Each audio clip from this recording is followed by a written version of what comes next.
Le principe de la désensibilisation de portefeuille. Lorsque vous effectuez un placement sur le long terme comme en assurance vie ou dans un plan d'épargne en actions PEA, vous bénéficiez normalement de la croissance économique et de la valorisation des marchés financiers.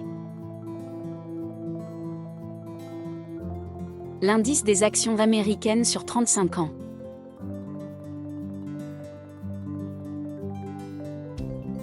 Prenons le cas d'un investisseur à horizon 1 an, courbe bleue, et d'un investisseur à horizon 8 ans, courbe orange. L'investisseur de court terme finit à chaque crise sous 0%, c'est-à-dire avec une perte partielle de son capital.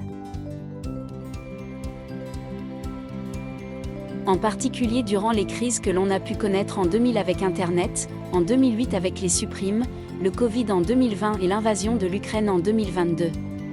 L'investisseur de long terme, à 8 ans, ne perd que lors de la crise des supprimes.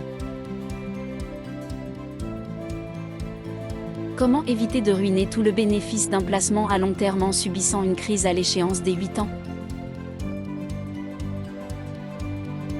14 mois avant l'échéance, on réduit par palier de 10% par mois son exposition aux marchés financiers en les remplaçant par un investissement sans risque, en liquidité.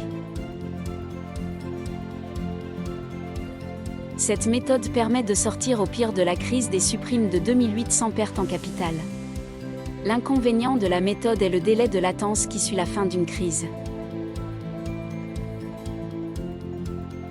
La solution consiste à réduire le rythme de la désensibilisation dès que le marché financier repart à la hausse, ou décaler dans le temps si cela est possible la sortie de son investissement.